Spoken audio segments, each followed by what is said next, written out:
All right, sorry guys for the technical issues here. You know, we've been having a lot of problems. We call it the enemy from within, right? The enemy from within has been sabotaging the stream. They were knocking down and breaking entire computer monitors about an hour ago.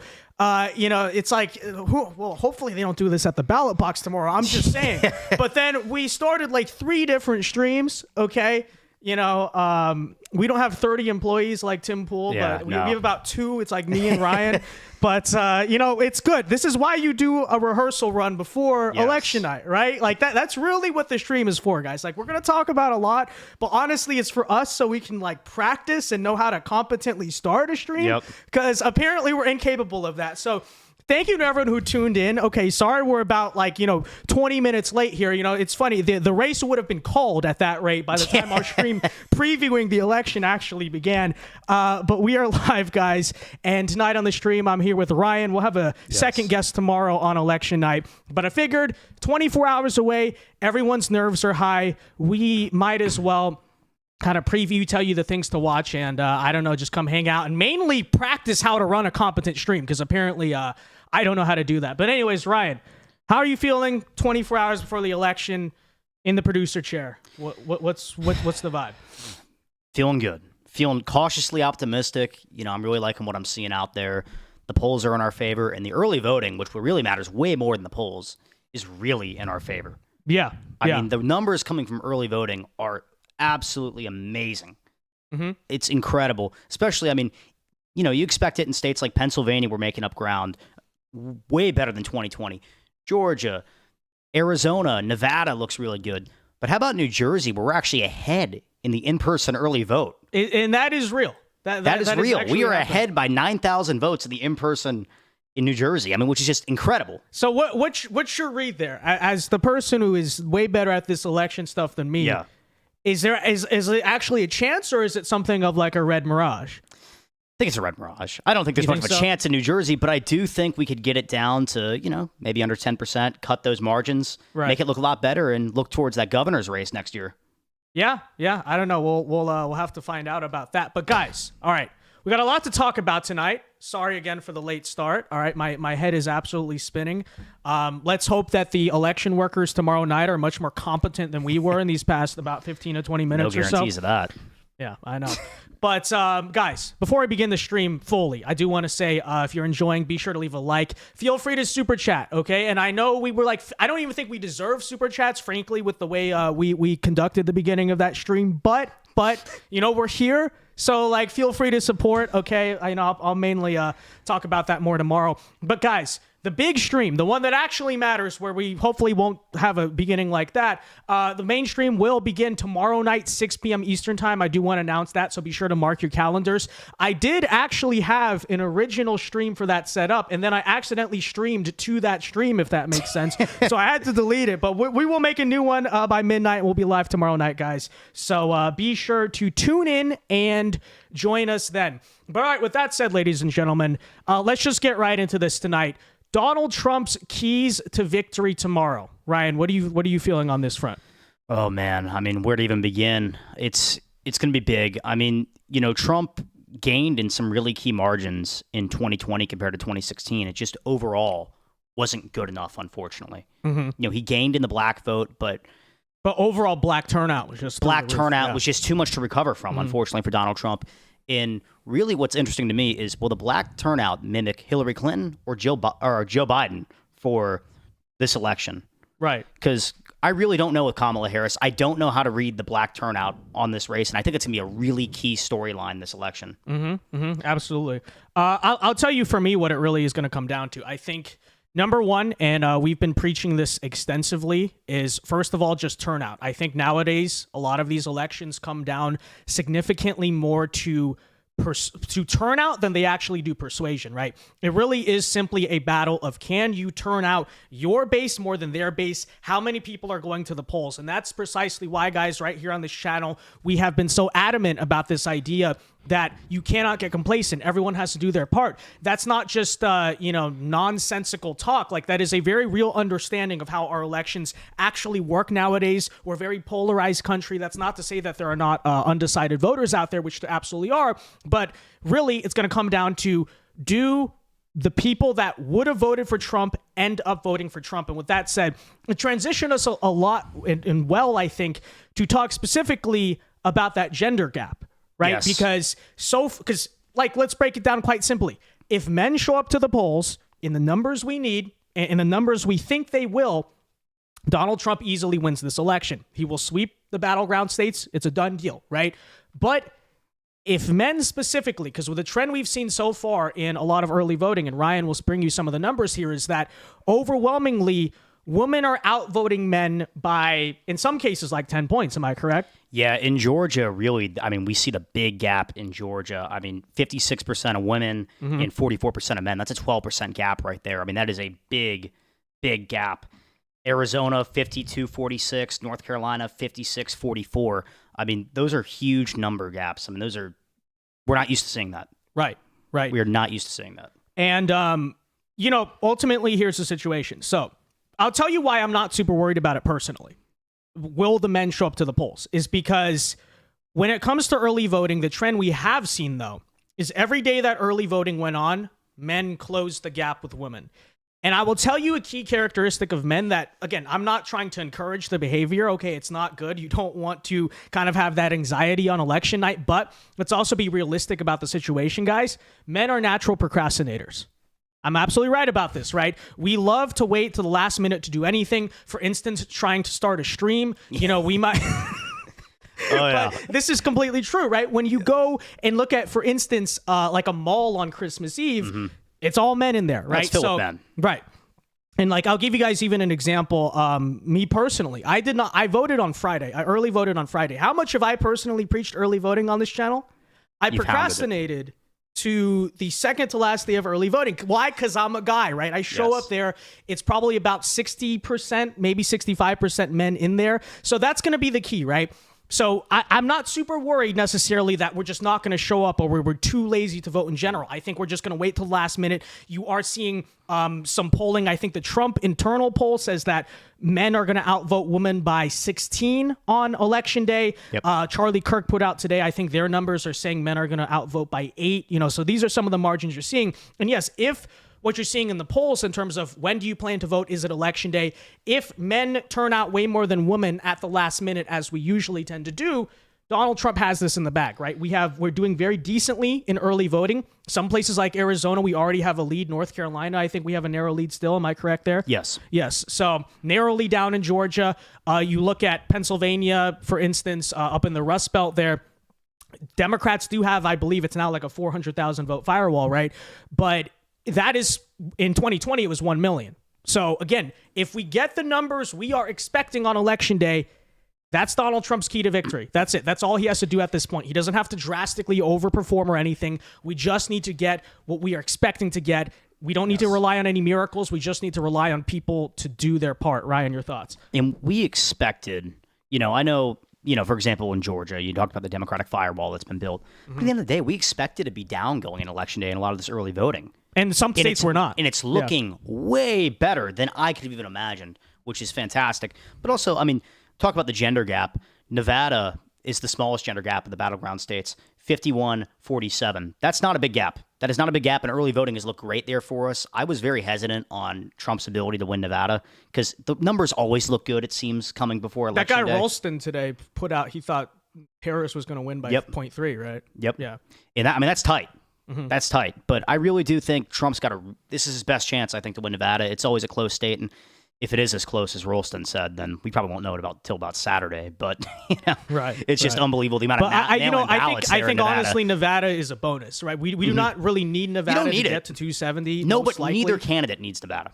Right. Because I will say this. I do think if Trump does win the election, I think he will sweep all of the battleground states or come very close to it. Maybe drop one to Harris. Yep. Just given the scenario, right? Because I think there's two potential outcomes here, which is I think if Harris wins, it's going to be razor thin simply because I don't see her sweeping the Sun Belt. Right? I think it's much more likely that Trump sweeps the Rust Belt than Harris somehow 100%. Cracking Arizona at this point or cracking Georgia. Well, maybe Georgia is still up in the air somewhat, but black turnout will. I don't think she's going to sweep the whole southern part of this country necessarily. No, absolutely not. No. I would be floored if at this point, out of all the states that are in the battlegrounds right now, I think I'm most confident Arizona's going to Trump. Absolutely. That's the most confident of any state for any candidate. We're already ahead by Arizona, now it's almost 200,000, right? Yeah. If Arizona doesn't go to Trump, I don't even know what to think. Because there will be interesting things. I mean, I really am very confident in Trump's ability to win Arizona on election night. But guys, with that said, okay, I know our audience, frankly, is mostly young men. You got to do your part, right? And I've seen a lot of characters out there like shaming the men, like they're sacrificing this country. I'm not going to say that part, okay? I think that whole talk has been annoying. It's been a little overplayed.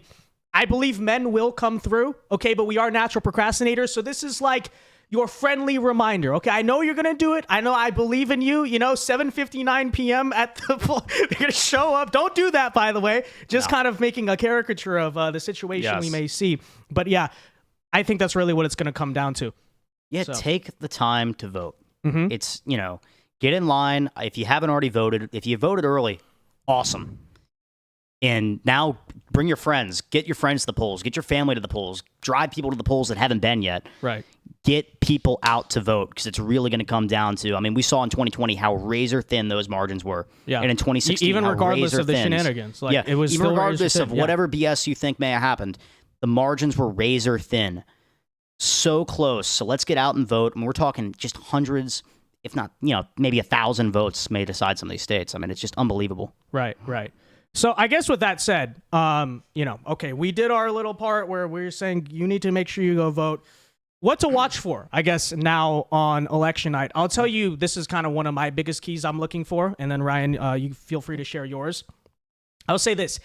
In my opinion, if Georgia and Arizona are called for Trump relatively early in the night, I think we can say with a very high likelihood that he will win the presidency. And why do I say that? Because some people may say, okay, but you still need the Rust Belt states, right? Well, if we have a situation where Trump, because of early voting and a lot of other things, already by, let's say, midnight Eastern time, is winning by enough where we can say, okay, we're calling Georgia for Donald Trump. To me, what that would indicate is a favorable enough national environment to where when it comes to, say, a Pennsylvania, a Wisconsin, he should be able to take that, right? In Arizona, same thing. I mean, I'm sure it's going to take longer, but we do remember how fast Fox called that in 2020. If we can get a reverse situation of that, where Arizona is called very fast, not for Kamala Harris, but for Trump, again, I've been thinking about the same situation because in that Sun Belt, right, this is still a national election. So if he's winning the Sun Belt states by comfortable enough margins to make those calls relatively early, I think PA, he's got it. Wisconsin, he's got it. So that will definitely be something to look for, and we'll be paying very close attention to that. Because I will say, if it goes past, say, 2, 3 a.m., and Georgia's still close to call, Arizona's still too close to call, although, it is kind of, they count very slow in that state, but still. So let's mainly focus, I guess, on Georgia.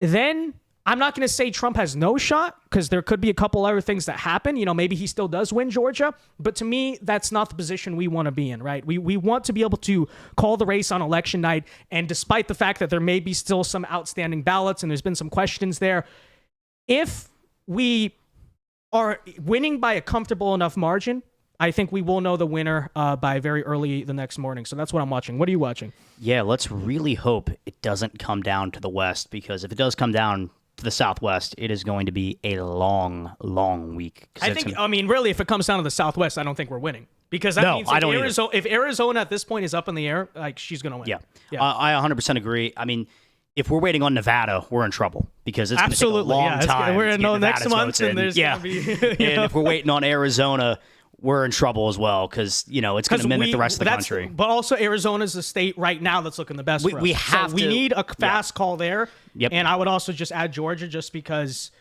they expect, I think, to have... There was this one comment by the Secretary of State that's kind of being taken out of context by some people. But I believe they expect to have like 90 to 95% of the vote in by midnight, right? Counted? Yes. They said something and North Carolina said something very similar, too. I think they said 90% by midnight. Right. So the point, guys, is this. We want it to be convincing enough to where by the time that 90% is in, whatever 10% is left cannot change the results, right? We need to be leading by enough, I would say. And one thing I will say is Georgia is the first battleground state to have their polls closed. Closed at 7 o'clock tomorrow night. 7 Eastern. 7 Eastern time. and they pre-process their early and absentee and mail-in ballots. So right. we will a get lot like Florida. we will actually, get some major dumps early. We'll have a really good pulse, at least on how the Bible Belt's going to go. Is North Carolina, Georgia, how we're going to get that. Now the Sun Belt, the rest of it, we won't know for a while. But as far as North Carolina and Georgia, I feel like North Carolina is going to vote to the right of Georgia. I feel that's common sense. Yeah, but I think the polls are not showing. The polls aren't showing it, but but I early really voting do is think showing that. early voting is. I really true. do think North Carolina is going to vote to the right of Georgia, and I think if the numbers look good in Georgia, we can feel really good about North Carolina, which their polls close 30 minutes after Georgia. So we'll have a really good pulse as far as some dumps from Georgia early. And also, one thing I find interesting is New Hampshire's polls close relatively early too. And that's the state that Trump lost by the least in 2016. And there's some rumors outside the Trump campaign. They feel kind of good about New Hampshire. Maybe not they're going to win it, but it could be tight.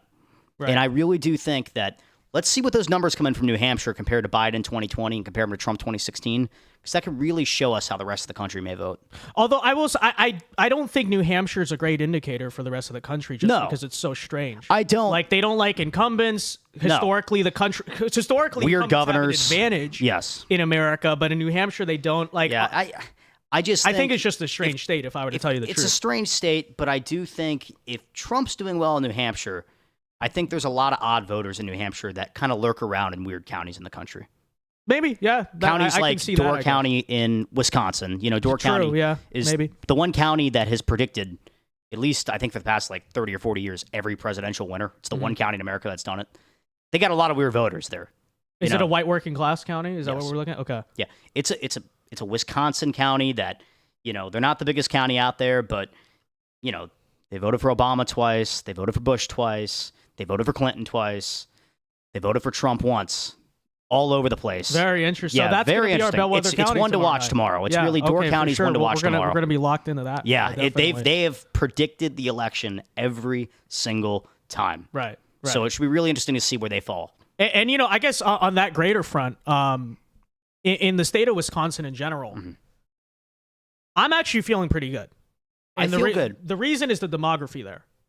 Because the polls right now are showing Wisconsin is his weakest state in the Rust Belt, and he's actually polling better in Michigan. But when you especially look historically, polls always underestimate the Republican in Wisconsin, specifically because of the demographics. It's a high white working class population state, right? You have a lot of non-college educated white voters, and notoriously, a lot of those rural counties in Wisconsin are very hard to poll. But very interestingly on that front, I think it was yesterday we did a video on the New York Times Siena poll where it was sort of all over the place, right? It had Trump winning, I believe, 280 something like that electoral votes, but the results were wildly skewed. You had Trump +2 in Michigan, but Harris +3 or 4, I think it was, +3 in Wisconsin. And to me, that makes absolutely no sense, right? Because Wisconsin is the most demographically favorable for Donald Trump. So, but it's very interesting because Nate Cohn, when he was writing about this, he said that in the late stages of the election, when he's doing these polls, and I'm sure the other pollsters are experiencing this too, they're just not really necessarily saying it out loud. White male Republicans, in terms of responding to polls, this is called non-response bias, under-responded, right? They did not pick up the phone for these pollsters 16 points less than white male Democrats. So that suggests, and so he said we may be seeing a polling miss as even 2020 levels. Yep. I'm not going to go that far, but if the polls even remotely are still underestimating Trump this time around, and in a lot of the battleground states it's tied or he's narrowly leading or whatever, or Kamala's winning by 1, that indicates Trump should sweep it. Again, if it's true that the polls are underestimating Trump again, which I guess is up in the air. But yeah, and one thing I think, even going back to the gender gap here, as far as demographics playing in Trump's favor tomorrow night, Wisconsin's demographics are very similar to Iowa. And I think one thing that's really interesting is Trump's doing better with women than Kamala is doing with men in the polls. Trump's about down, I think, on average, 12 points with women overall. And Harris is down and this about... is the Siena poll? Not the Siena poll, not the Siena poll.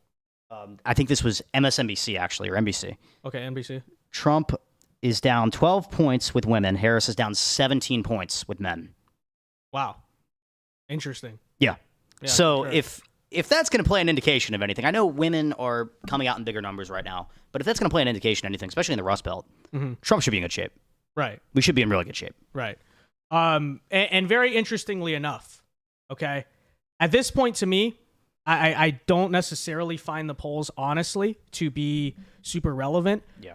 But there was a memo, guys, released by the Trump campaign around this morning that is just huge, okay, because it breaks down what they are seeing in the early voting trends, and I'll just read it from you guys right here. So, this is, the Trump campaign, this is supposed to be confidential. They put it out on purpose because it is good PR from them, but this is what it says, okay? So, with early voting closed and Election Day on the horizon, Democrats are facing a massive turnout deficit. In every single battleground state, we see President Trump and Republicans outperforming elections in absentee ballots and early votes cast. So, there's a lot of talk, though, like, okay, is that really us doing better, or is that cannibalizing our own vote because, we're voting earlier now or whatever? But this memo also gets into that. So as we dive deeper into the data, Democrats are facing a precipitous decline in urban turnout, according to their own data experts, and we are tracking an uptick in rural turnout. So, guys, common sense, break it down.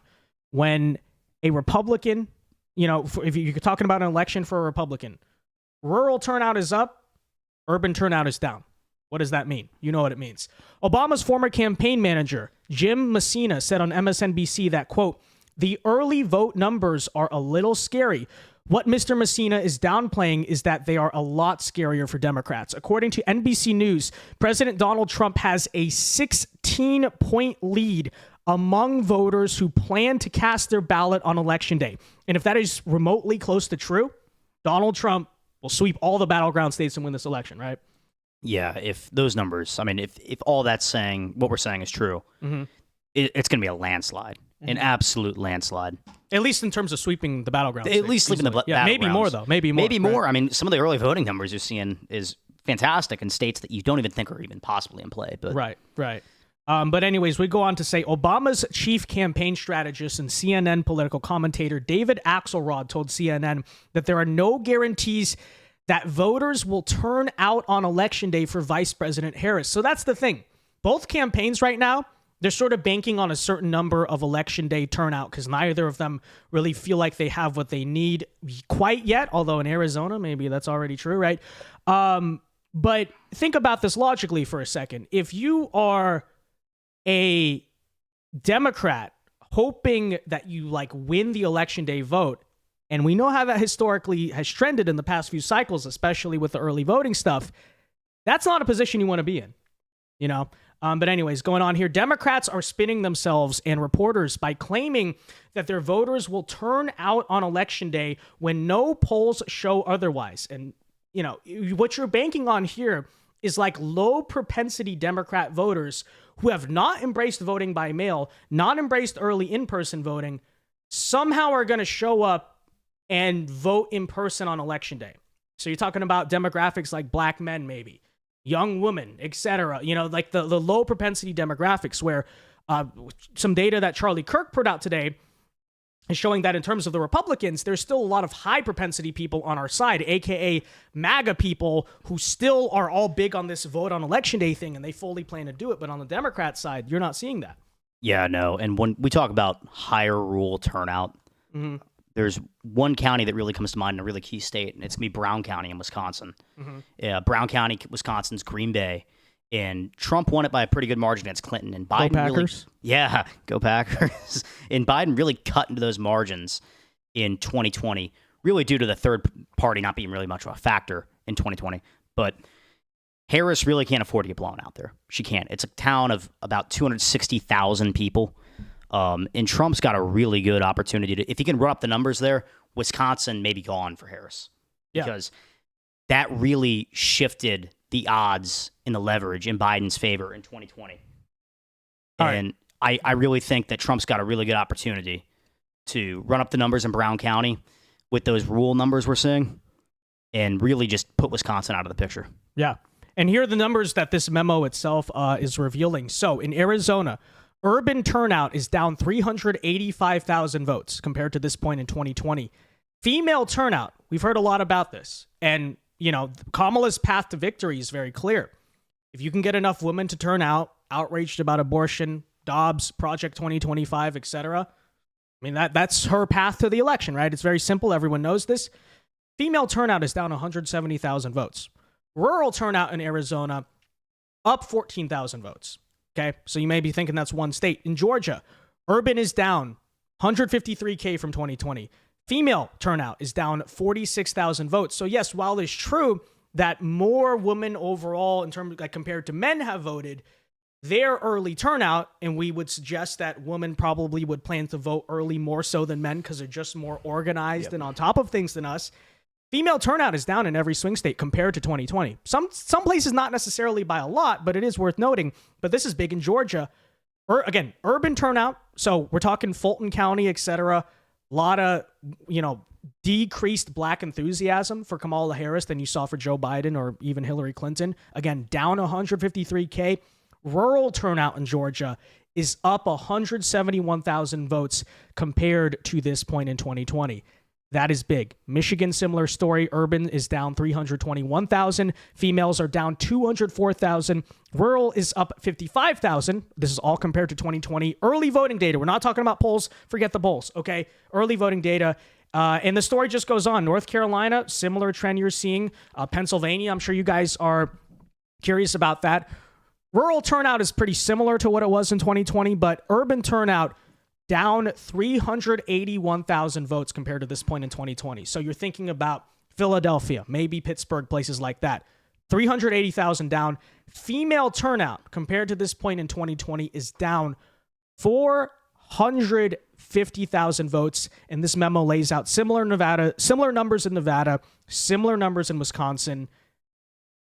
It seems to me when you look at the early voting data, and again, we can't get complacent because there's still work to do on election day, but we are in a very favorable position. It feels really good. And you talk about the rural and urban gap right now in that memo.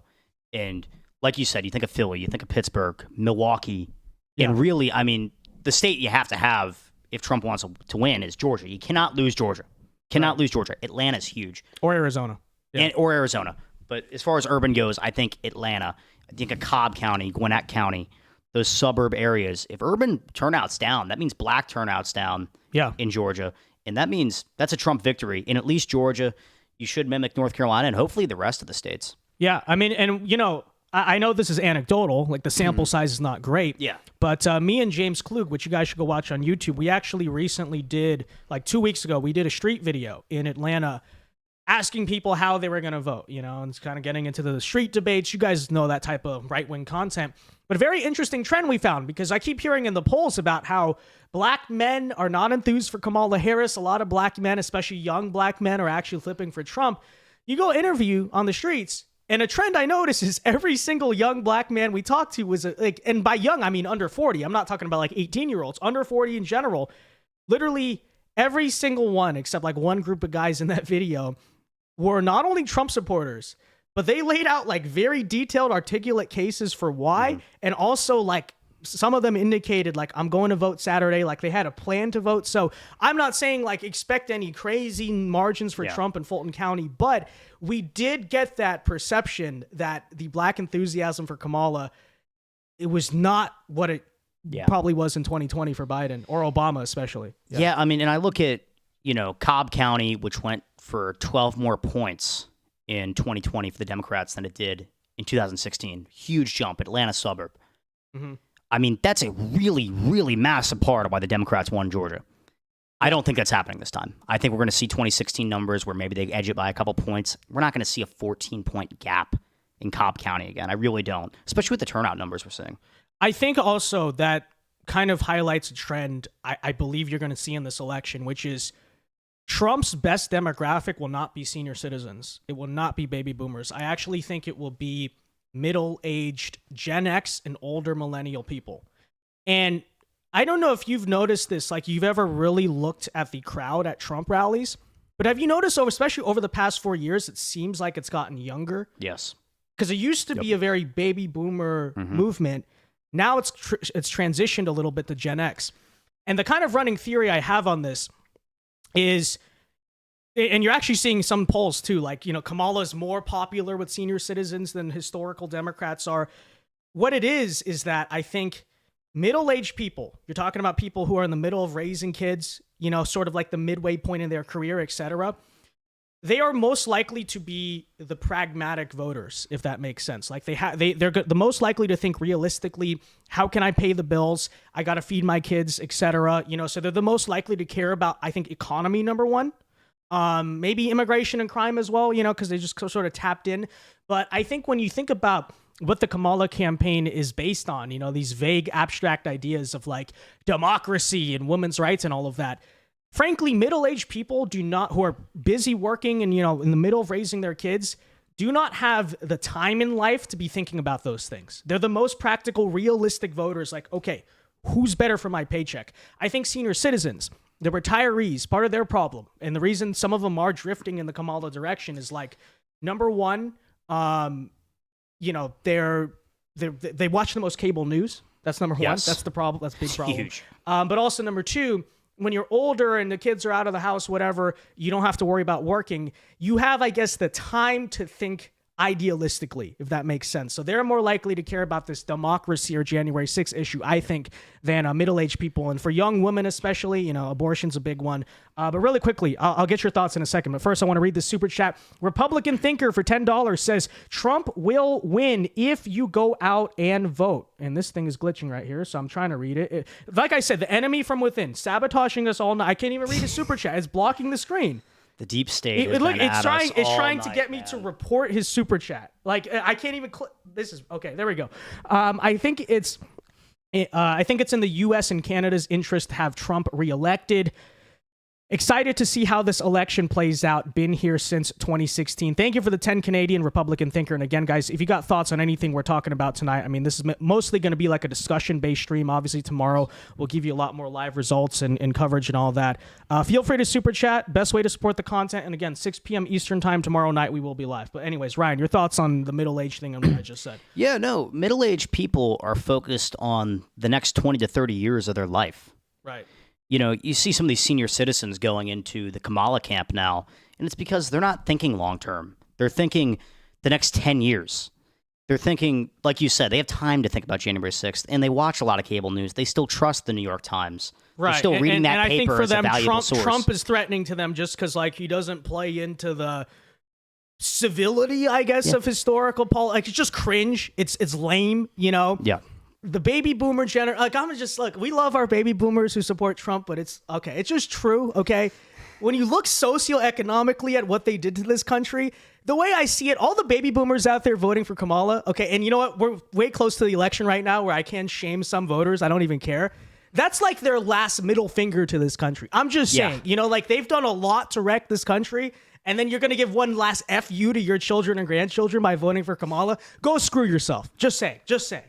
I'll say Don't get me started on the baby boomers. Don't get me started on the baby boomers, Ben. And we love the baby booming Trump supporters. Yeah, like my grandpa on my white side is one. Okay, I'm just saying, but there is this like boomer mindset that like does permeate, especially the Kamala side, where they're frankly just very selfish in that regard. I don't know what else to say. It's true, right? Yeah, I mean, everything from the housing market to the economy and now the elections, and they just find a way to screw up everything. They really do. But I think this election for Trump is big demographics, obviously white working class, stuff like that. Like we know that. But age-wise, it's going to be Gen X.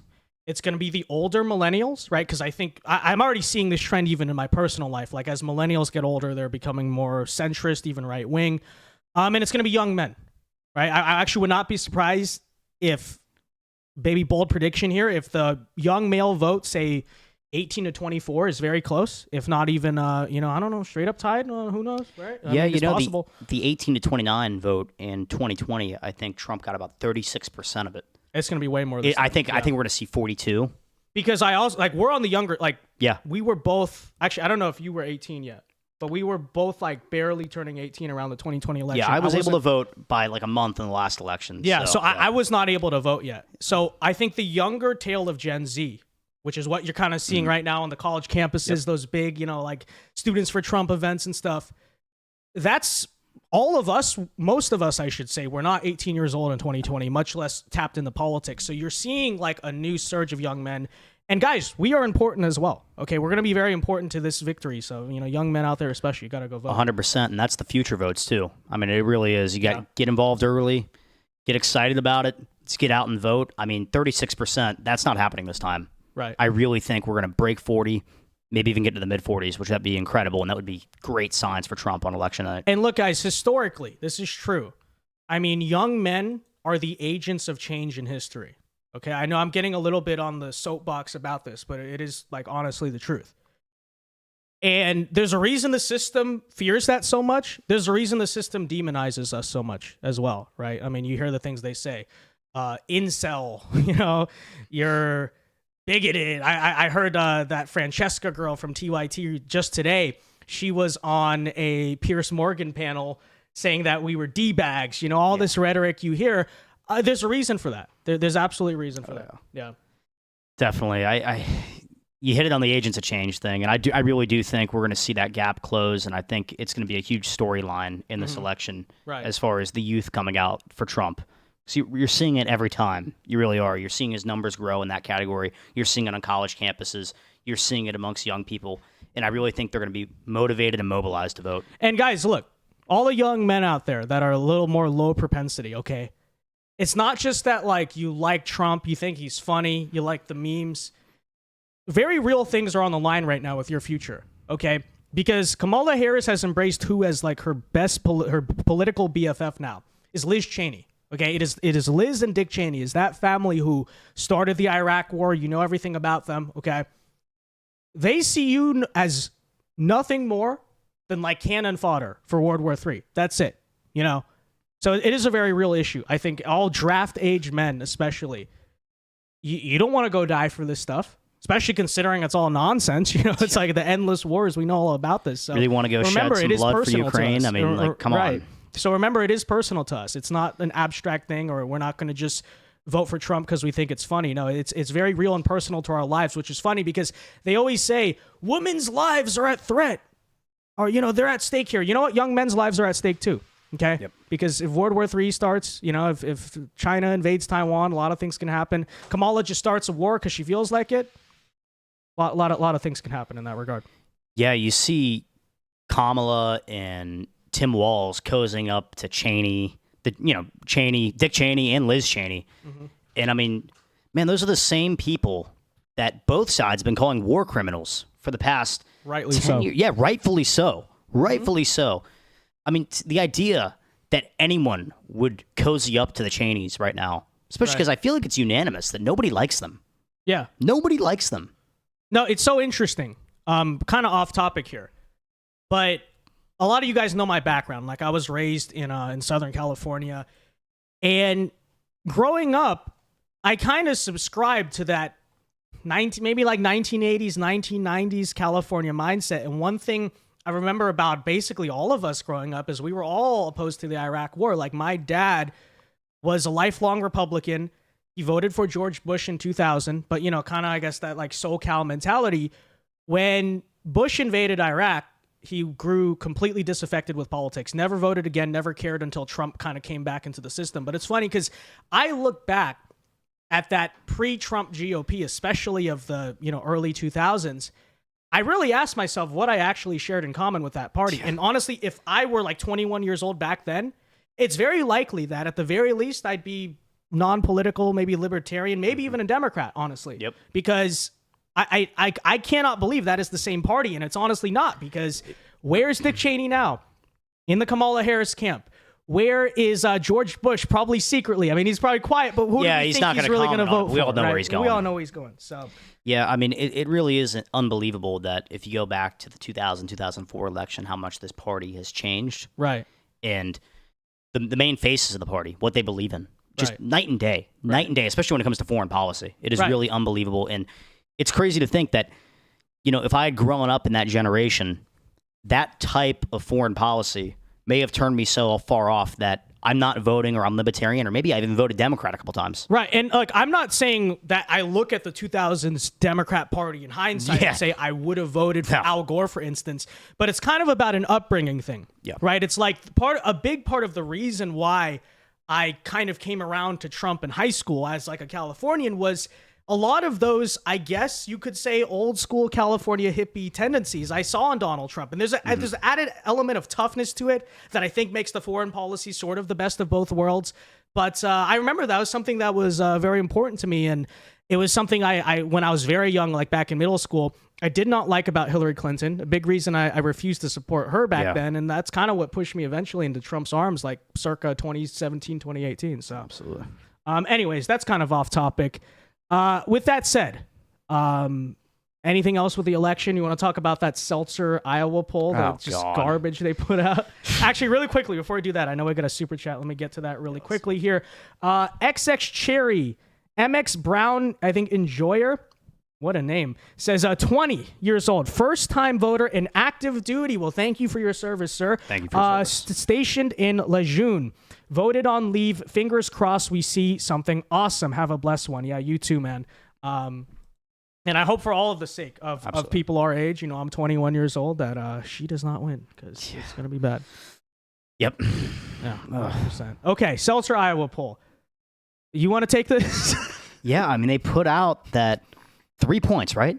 Was it 3 points? Harris +3 in Iowa. Harris correct. +3 in Iowa.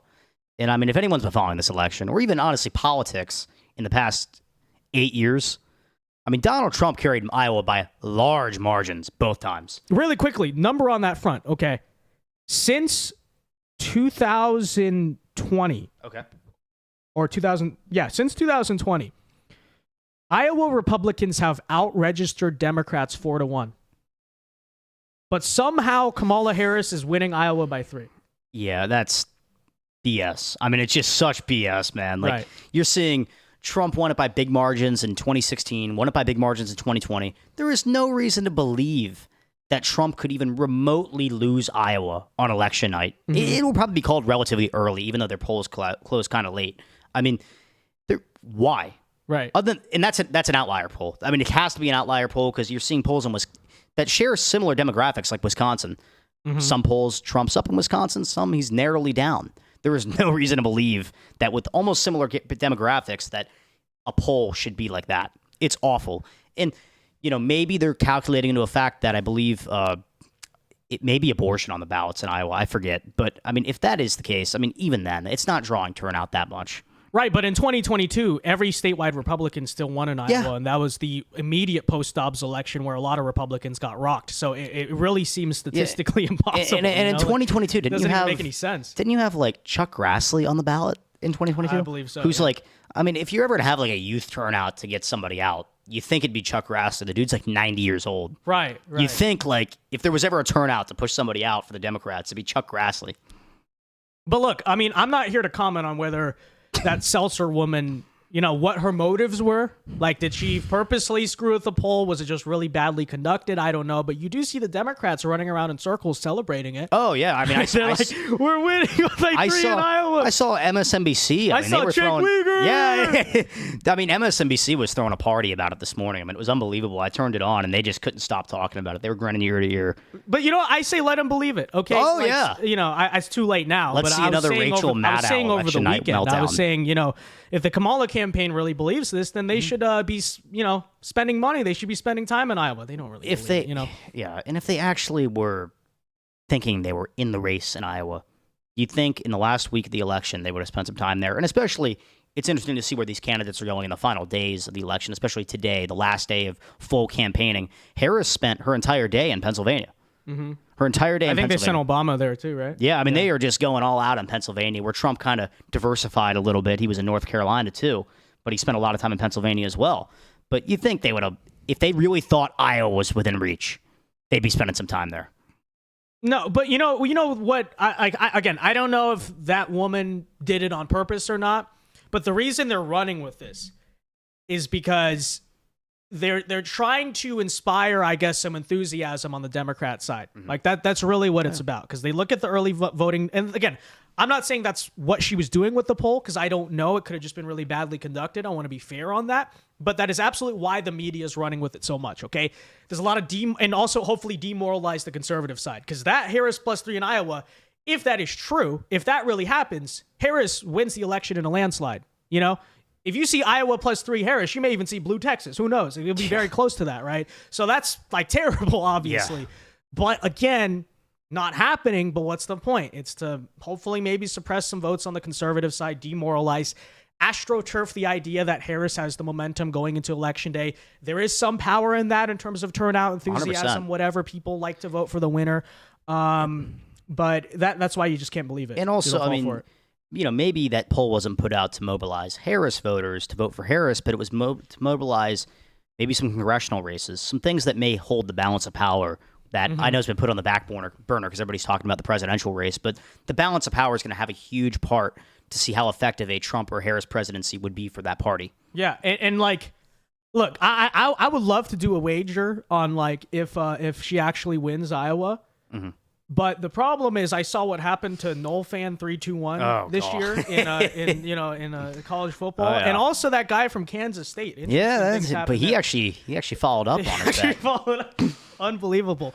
So no jinxes. Okay, we're not putting any money. We're not wagering anything because like don't jinx yourself. Yeah, don't clip me. But it's not happening. Okay, realistically, it is simply not happening. If Trump loses Iowa, Harris may get like 400 electoral votes.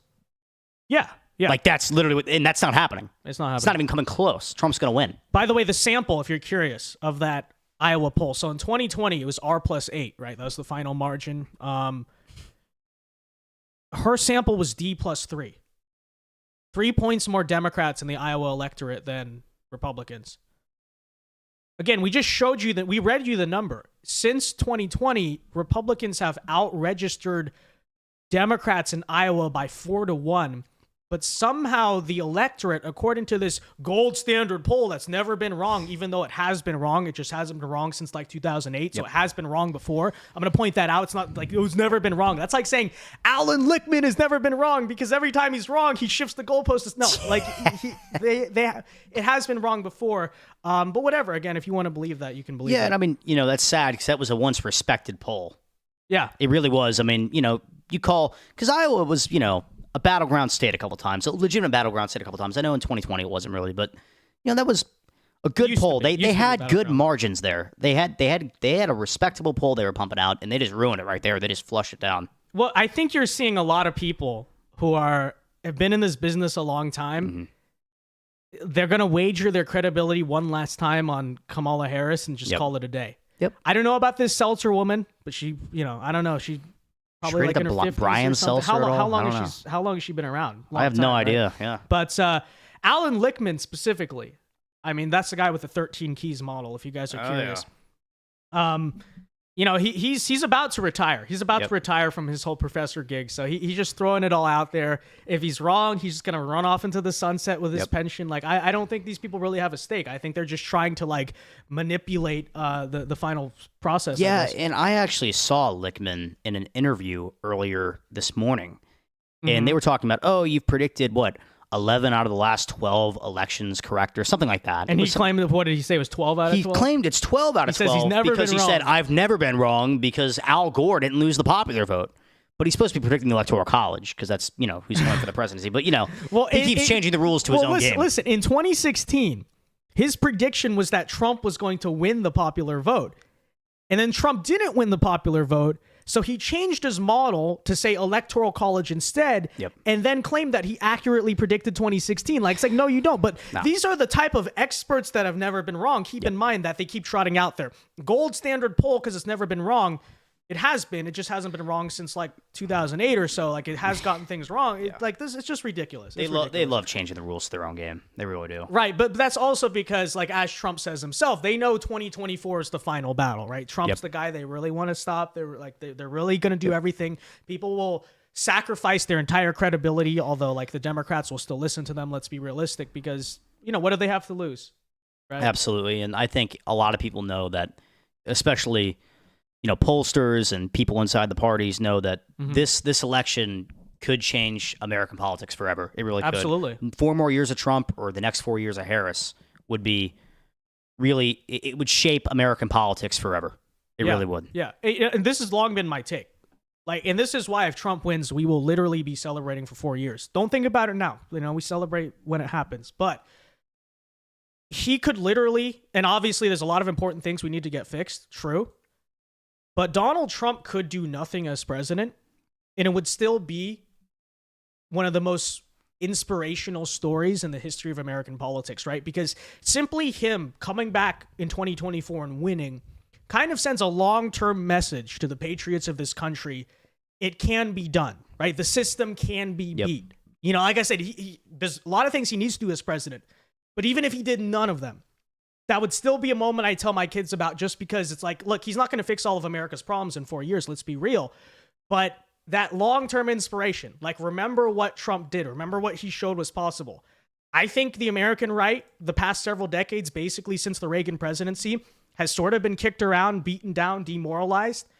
I think that's a big reason also why we just need this. Like, long-term for the future of this country, we need to see that 270 or more for Trump, just to show people and remind them for like decades to come, it can be done. You can beat the system. Yes, and Trump's a great American success story of beating the system, and a complete outsider coming into American politics, going against some big names of the Republican Party in 2016, beating them out, beating the face of what establishment politics is, Hillary Clinton. Yeah. Getting taken down, and then if he can come back and win, no matter how many times they knock you down, he keeps getting back up, and they tried to kill him, and he still can't get shot. Or he still can't lose. He still can't lose. Yeah. I see in chat here, Anon Artist 626 says, Vince, can you talk about the reasons why Asian Americans should vote for Trump?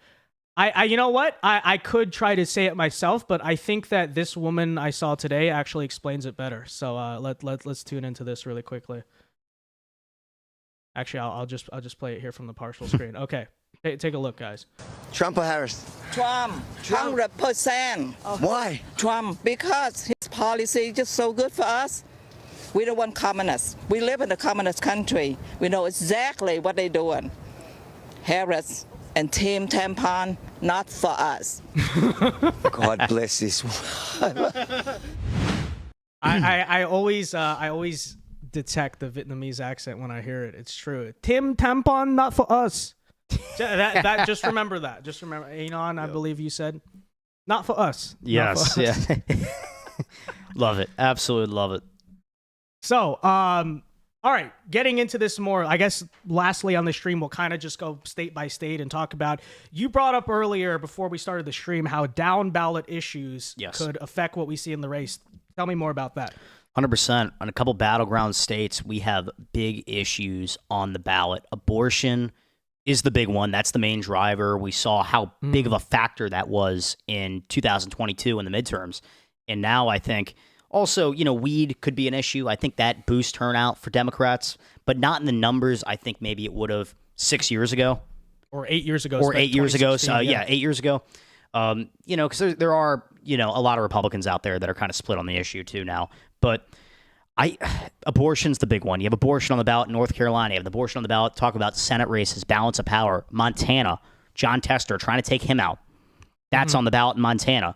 You have it on the ballot in Florida is a big one. Not that it's a battleground state, but we have a Senate race here. That's going to be a huge issue. And I'm interested to see what you think. How badly are the Republicans going to lose on the issue of abortion? Well, I mean, I'm praying that we win somehow, but realistically, I think in Florida here, you were saying? Yes. I think both weed and abortion get over 60%, which is what it needs to pass, by the way, right? Yep, it does need 60 here to pass. It's also true, I think the general culture of the Florida Republican or conservative, whatever word you want to use, is different than it is in the Bible Belt, right? Yes. We're more of like the rock and roll, I guess you could say, conservatives, like literally the Florida man. So we're like, when it comes to the social issues, we're not like, as a state, I mean, not individually, but as a state, we are not like the Bible thumping kind of conservatives. No, this is not the old South. We're more like the Trump, like that's why Florida under the Trump years changed from a swing state to a deep red state. Cause like, that's kind of like the Florida man personified, like kind of crazy, not kind of socially libertarian, Yeah. but really based on the I guess socioeconomic issues, like Yes. that's kind of how we feel. I don't know how does that make sense? Yeah, I 100% agree with you. I mean, Yeah. everybody talks about Florida geographically is the South, but it's not the South, culturally right. the South. Right. It's not the cultural South that people think of when they think of the cultural Right, South. right. But I think, Miami-Dade is probably one of by statistics, I would guess, one of the most culturally degenerate places in America. Probably top 3. I'm not going to say it's number 1. Maybe top 3, Yeah. top 4, right? It's now a Republican county. Uh-huh. That's Yep. the strangeness of the state of Florida. So that's why, unfortunately, I voted no on 3 and 4, but I think Yep. they're both going to Same. pass, unfortunately. Yeah, no, I do think they're both going to pass. I mean, we have abortion on the ballot here in Florida. It's also on the ballot in Arizona. That's going to be big. Talk about Senate races and obviously the presidential. Even in states that are not in play for Republicans at the presidential level that may hold the balance of power and especially the House races, it's on the ballot in New York. There's a lot of toss-up House races in New York right now. Nevada, it's on the ballot. Nebraska, talk about the congressional district there that, Harris is looking like she may win, but Trump did, or I believe Trump won it in 2016, didn't he? What state? Nebraska, the 2nd congressional district. I don't honestly. You don't remember? Someone Yeah. can bring that up for us. Yeah, but it's on the ballot in Nebraska too, which they have that key congressional district that may decide the election. Hopefully, it doesn't come down to that. I doubt it's gonna. Yeah. If it's in favor of Trump, I doubt it comes down to that. But I will say this. I don't really think those ballot amendments are going to have a big impact on turnout because this is a presidential year and not a midterm year, right? It's like abortion is already a key defining issue of this campaign. Kamala Harris has made herself all about abortion. How many extra votes really does an abortion amendment being on the ballot net Kamala Harris that aren't already voting for Kamala Harris because of abortion? Marijuana, I would say very similar thing. And honestly, I think you're at a cultural point in our culture, in our politics now, where probably amongst most Republicans, it's like a 50-50 issue. I generally tend to be against legalizing weed, especially the amendment that was written here. I think the phraseology is terrible. It's too vague. You're going to have the stoner takeover of public spaces around kids. It's bad. It's a bad amendment. Even if you support legalizing weed, which I understand the arguments for, bad amendment, but still, like I said, I don't think weed is going to be. And by the way, Donald Trump actually came out in favor of Amendment 3, which I disagree with him on, but I understand. So I don't think weed's going to really drive turnout for Democrats in general. It's going to be abortion. If it's one There's of the two, plenty of Trump. There's plenty of Trump supporters who like weed. A lot. I think There's a lot. There is a lot. Yeah, and I don't have anything actively against. No, them. absolutely it's not. just like. So the culture disagree on on the that, issue. I don't think that's really weed is a Democrat issue anymore. But again, the thing with abortion is, when you already have a presidential race that's all about it, especially for Kamala Harris, all about her whole campaign is abortion. I don't think an abortion amendment added to the ballot drives any extra turnout for her. No, midterm year maybe, but not even, in a presidential even year. in the midterm year, we saw in 2022, it was on the ballot in Ohio, and J.D. Vance still won. Right. Yeah, I don't A lot of Republicans will vote for against weed and against abortion a amendments. solid Yes. candidate, Yes. Tim Ryan. Right. Tim Ryan was a solid candidate that hounded that abortion issue, and J.D. Vance still beat him when abortion was on the ballot. So I don't think it's going to affect him too much. Maybe if it's razor thin margins, it could play into a factor if it was on the ballot or not. But let's hope we don't get there. Yeah. I like I said, I don't think it's going to add extra votes for Kamala. It's just like they're going to vote for it anyway.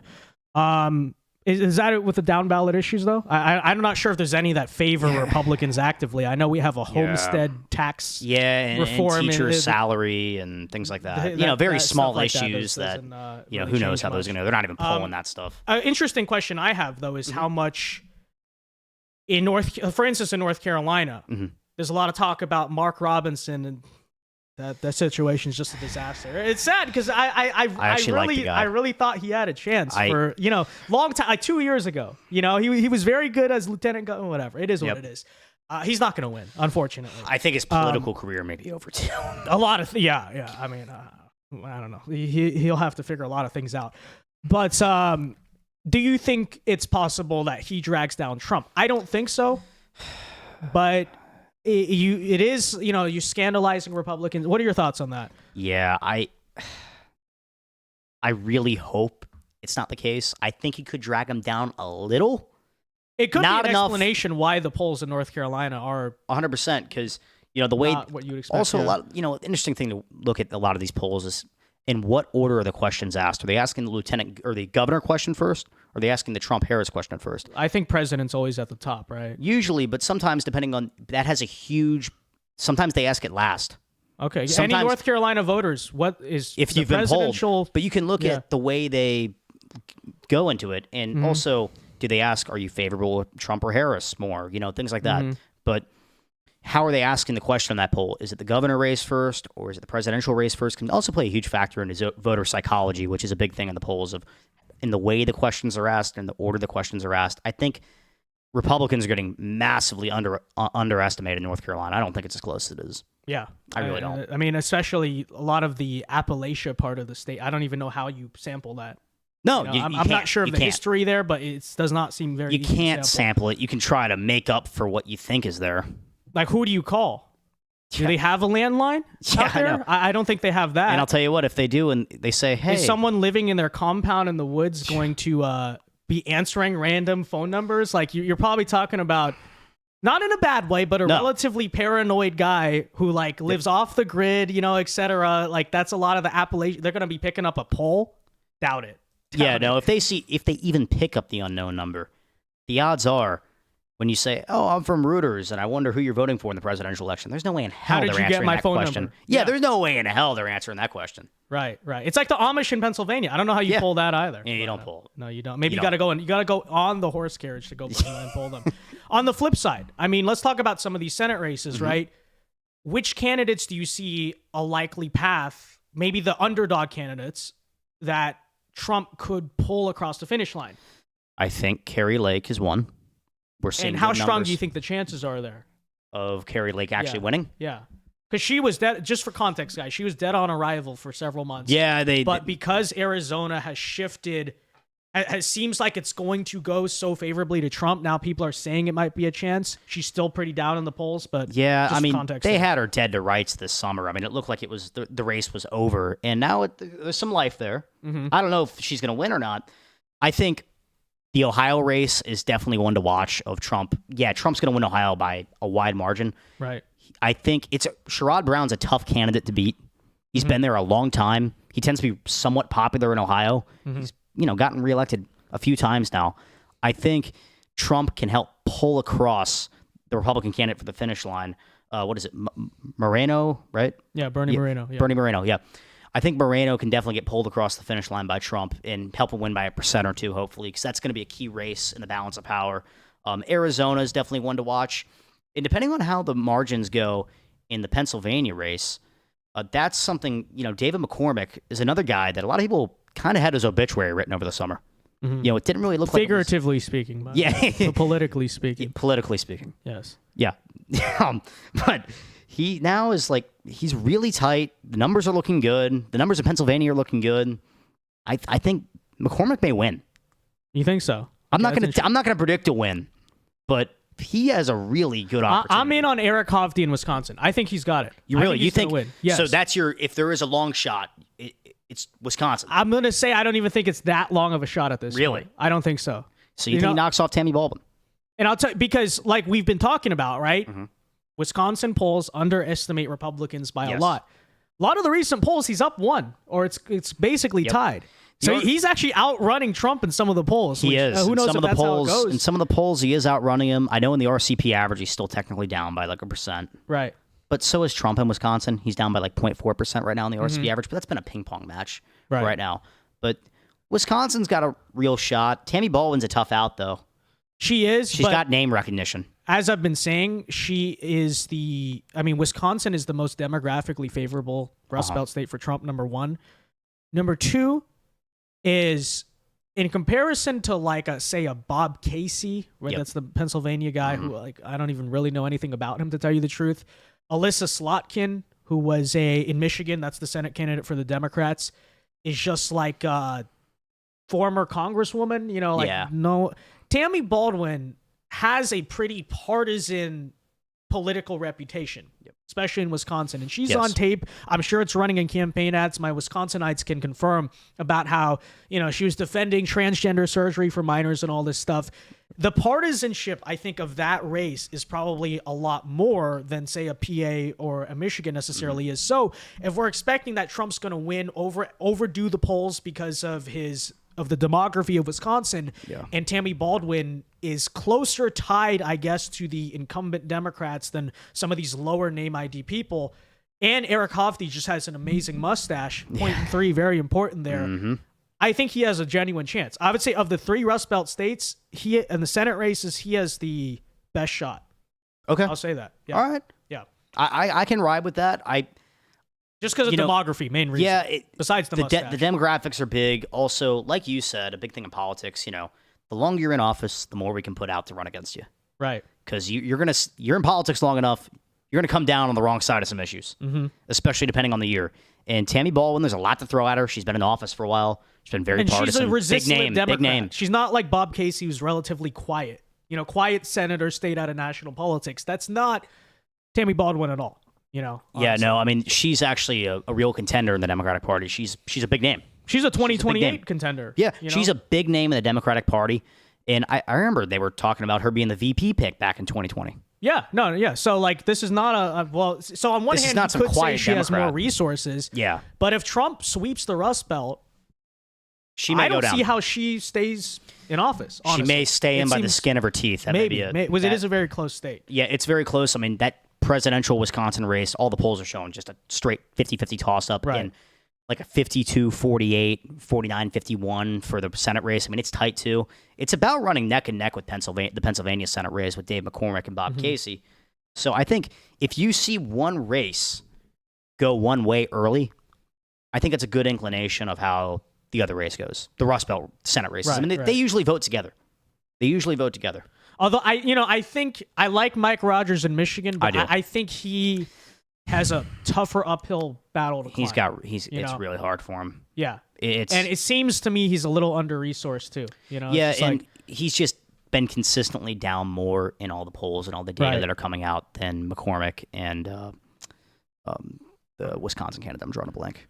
Eric Hofty? Yeah, Eric Hofty. And it's disappointing, too, in some of these cases, because I have nothing against these Senate candidates currently running, but you wish you had someone in the state that had more name recognition, could fundraise more, was more popular than picking these. I'd never heard of Dave McCormick. I know from the 22 primaries, but Eric Hofty, I never heard. How many Wisconsinites heard of Eric Hofty? I don't know. And he's ran a good campaign, but it's like you couldn't get Scott Walker to run. You couldn't get him to leave his current kind of retired life. I wish we had better candidate. We had a better field around the GOP, but we just don't. Yeah, you know? What a mistake it was to not try to prise Scott Walker out of his current position, because what a popular guy, and I know he would have won. He could have. He would have won. I would have won. Yeah, he would have won. It's really a shame, because I know a lot of people in Wisconsin are regretting voting him out in, what was it, 2018 in the midterms as governor. Yeah. You know, he lost by a really narrow margin, and that was a big blue wave year. Right. If he narrowly lost in 2018 statewide, he would have killed it this year. Right. Especially Really just the way the environment. That seems to be the story of the Republican Party at times. Is the Senate races just kill us every time. And these maps that favor us, this is a big map that favors us, and we shouldn't be looking at let's get 51, 52. This should be a 54, 55 year. The real max potentially. Yeah. If it just follows the map of Donald Trump, with a supermajority is 57. Yeah, something like that. Yeah. But because we can't carry across candidates in states we should just have shoo-ins, and it's mind-boggling. We have to spend resources in Montana. And that's going to be a real issue post-Trump, because all the talk about how Trump is not electable, all these issues, and liability, he shoots himself in the foot, whatever. When you look at the Republicans outside of Trump, it is a serious concern of who do we have, you know? And there's a few good ones out there, where you look at them, maybe they could do something, Yeah. But the fact that we cannot field competent candidates in the major, I don't even want to diss them. I'm just say not really electable or experienced candidates in these swing states poses a long-term problem. Yeah. Didn't want to name drop there, but Yeah. So, anyways, this is kind of going off track. Yeah, but, we are talking about though the Senate races tomorrow. there will be plenty of talk about that because I mean, like we talked about earlier, that the Senate races and the congressional races are really going to have a huge part to do if and when Trump does get elected. How effective will he be as a president is going to have a huge, part to do with, how big that we can run up the score in the Senate. And by the way, if Kamala somehow wins, God forbid, The Senate is the only thing stopping her. Yep. So it's important in both. Make sure if you're not voted yet, okay, don't be that guy who's like Donald J. Trump and then just turns in the ballot. There are Republican voters. I don't understand it, but there are people out there who do that. Don't be only a top of the ticket voter. Congressional races, Senate races, local races, you got to be involved in them. Know your ballot propositions / amendments. Honestly, usually the safe bet I typically use is if I don't really understand it or care about it, I just vote no because you don't want to just change crap, But anyways, last thoughts, though, on presidential election tomorrow, what we're going to see. And then we'll read chat, super chat, interact with you guys. Yeah, I mean, we talking predictions here? Predictions, final take right. you want to have, whatever, it's up to you. Yeah. All right. Well, I think 3 a.m. tomorrow night. 3 a.m. We're going to have a good picture of the race, or? I think 3 a.m. Nobody's going to call the race at 3 a.m., but we're going to be up sizable margins on the East Coast. The West, we'll have no idea. Right. I think Arizona, we may be able to, because we're up so much, I think, we'll be able to call. But Wisconsin, I think will be a toss-up at 3 a.m., leaning in our favor. I think Pennsylvania will look really good. Georgia and North Carolina, I think, will both be called for us by the end of the night. 3 a.m., I think they'll be called for us. And if that happens, and I would say, even the earlier that happens, the better for us. Oh, 100%. That means the more we won the state by. Because, a lot of watching election night in 2020, it sucked because how early states like Arizona got called for Biden. It was 11 o'clock. So I was in Arizona when that happened. Yeah. I remember this. I was streaming in Arizona, and we were just shocked. Oh, I couldn't believe how quick it was. Sense, And it's funny because Fox News called it 11 o'clock that night. Right. Nobody called it till the next day. Yeah. It was something you go to the AP. They didn't call it for a week. Fox is a little questionable. When They're quick to the jump. Their election. They're really stuff. quick. And I think they actually got some stuff wrong in 22, right? It was 22 or 18, one of those. They called races too early. Yeah, right? they got the final house margin way off. Yeah, I mean, it was not. Yeah, no, they. But guys, look, forget 20. Yeah. I'm not saying forget 2020, but we want that exact scenario. Remember how fast they called Arizona last time? That time it's if us. that happens for Donald Trump this time by, midnight Eastern time, we can now project Donald Trump will win the state of Arizona. We still have work to do on the map, but it's looking very good. Again, the sooner those Sunbelt states are called for Trump, if they are, and that's still up for grabs too, the better. Yeah, definitely, 100%. So, look, what I'm thinking of. I think I did plenty of analysis tonight. You did as well. But guys, your last incentive, okay, to vote. Think about it. All right, all the important issues. It's true. It is so important. Okay, the economy, immigration, crime, foreign policy, especially us young men. It affects everyone though, right? World War III affects everyone, but especially us young men. But also just think about how epic it would be. I'm just is that rational or whatever? But the party we're going to have for 4 years will be unbelievable. Okay, the 250th, is it centennial, whatever, the anniversary of America will be occurring under a second Trump presidency. All you got to do is vote. Yep. All right. Final thoughts on that front. And I will say this. If somehow Kamala Harris wins, I'm just telling you guys right now, I got, when you're doing this newscaster thing, you got to think both sides. And I'm kind of breaking the fourth wall here, but it's true. I thought to myself, I remember specifically back in 2020, I was like, regardless of what happens, you need to keep a cool head. Because you don't want to end up... I thought there were going to be left-wing compilations of the 2016, that version of it. I'll just say it right now. If Kamala Harris wins, I'm going full Cenk Uyghur mode. I will become the right-wing Cenk. Okay, how could this happen? We're going to do it. Because, I thought about it a lot. I was like, well, what do we have to fear? It's we're going to be suppressed for 4 years. probably going to be in the gulags anyway. Okay, let's be real. I don't mind becoming a meme. We'll do it. And so really, that's how we all feel. Okay, deep down, you think about the, snowflake in 2017 at the inauguration with the green jacket. Like, secretly, that's how we're going to feel if Kamala wins this. Absolutely. So I'm just putting that out right now. Okay, I'm putting that out right now, but it's not going to happen. So don't worry about it. So since we're become a meme, we might as well put out our actual, put a number on it. Senate, I think we win 52 seats. I think we're going to flip one of the Rust Belt states in the Senate. Yeah. And then the presidential, I think we win Wisconsin. I think we win Pennsylvania. I don't think we're going to win Michigan, but I think we win North Carolina, Georgia, Arizona, and Nevada. I think the only battleground state we're going to lose is Michigan. You think so? Yep. Yeah. I mean, I have a similar... So it sounds very aggressive, but I think if Trump wins, to me, it's... I won't say... It is... There's a strong possibility, I will say, that he takes all 7 battleground states. Because like I said, I think if really Trump wins, he will win the Electoral College by a lot. If Kamala wins, she will win it by narrower because she won't be able to crack that Sun Belt. Because think about this.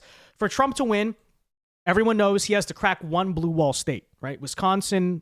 Actually, he might need more than Wisconsin. Like, he needs Pennsylvania or Michigan if I'm doing the math there right? Historically, those 3 states have almost always voted together. The last time they did not was 1988. So my intuition, just based on that trend alone, is that if Donald Trump wins Pennsylvania, he'll also take Wisconsin, and according to the history, may also take Michigan, and it's thought to be a more blue state, but like I said, those states have always historically voted together, so I think that's what's going to happen. Nevada, maybe, it could be true in Nevada, I guess, that the polls are still overestimating the Republicans like they historically have. That's a possibility. Nevada's not really that necessary to our realistic path to 270. So it doesn't really, I'm not super stressed about it, but that could also be. So it's possible, I think, if he doesn't sweep all of the battleground states, he could lose Nevada, he could lose Michigan, but I see very little scenario where he loses a state like Wisconsin, Pennsylvania, North Carolina, Georgia, or Arizona and wins the presidency. I think he's going to take those 5 if he wins. I really do too. And, one thing to end on a note here. Right now, Donald Trump on the RCP average right now is up 0.8% in battleground states. In 2020, he was down 2.6.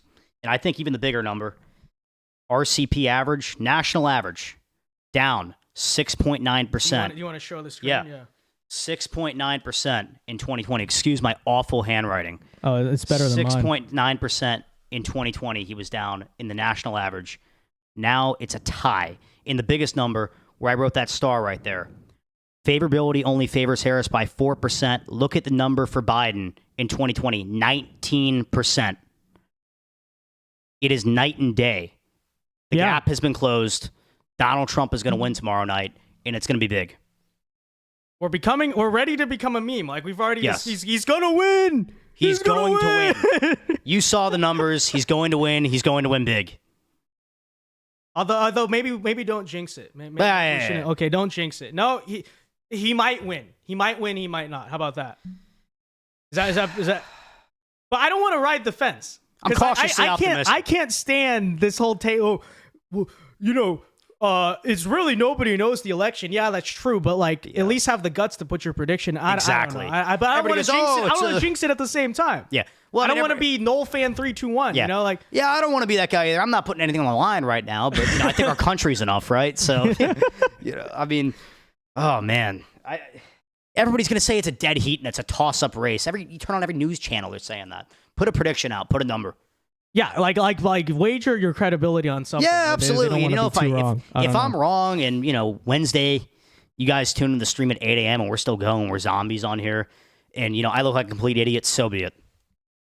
I don't care. Yeah, clip this. Clip it. Clip it right now. I know there's liberals in the chat. Clip it. Let's be realistic. Let's be realistic. If Kamala wins, business is going to be really bad for at least like a year. Yeah. Maybe people could check back into politics. You know what? All right. We'll embrace the meme. We'll embrace 100%. The meme if we lose. All right. 100%. I'm down. I will wear a green jacket and scream outside Her inaugural. I'm just kidding. I'm not actually going to do that. But no, that is true. That is real. Okay. With that said, let's read some of our live chat, guys. And if you want to super chat, feel free to do so. Again, 6 p.m. Eastern time tomorrow night. That will be the main election night stream. And glad we got some of our technical problems sorted out beforehand, because what a disaster that was earlier in the stream. Okay, Gator JTR for $5. Thank you very much. Says, I'm a 20-year-old voter in Maine, and I've been sensing, I'm guessing, a lot of young men wanting to show up for the state flag change. I'm not familiar with that. Are you familiar with that situation? I am not. So they probably tried to change the state flag to something woke, I'm guessing? I did not know about that. I know Minnesota did. Yeah. Tim Walz did, by the way, right? Right? Am I right? I believe you're right on that. Bizarre. What a buffoon. But Trump full Maine hoping. I mean, in a true, 1980 landslide scenario. Absolutely. I don't want to talk about because it's just it's kind of putting... Clip it. Yeah, clip it. We're going to win 1980 margin. 450 electoral votes. 1,000 electoral. 1,000. No, but in a true scenario where, because you look at 1980, it was thought for a while to be a relatively close election. Yep. And then on election night, Reagan just swept the country. Not by 1984, but by in a true 1980 scenario, you would see some surprise flips. So you're thinking Virginia, New Hampshire, New Mexico, Maine, maybe New Mexico, Minnesota. That would be amazing. I just want that to happen. Imagine, just to beat Tim Walz. Just stick it to Tim, the fake football coach. Fake football coach. But anyways, thank you for the 5. I appreciate that very much. Who do you think will win? Final prediction on results. Yeah, we just did that. I think it's Trump 312. You said what? 3? I don't know the exact number. Every state, every battleground but Michigan. Yeah. So I think that's 297. Yeah, I think it's 297. Something like that. Close to that. But anyways, just part 3, Tim in chat says, just a heads up to anyone in Maricopa County, Arizona. Get in line early. You have a long ballot with 79 contests to vote on. 79. What? That is just so... Because there's a million ballot propositions. That's always what these West Coast states... I'm from California. I know all about it. Proposition 69. Proposition 500. It's way too many of them. I mean, and you're trying to encourage people to vote. I mean, they make it as hard as possible. Right. But they have all this mass mail-in voting, and so they claim it's good for democracy. It's not.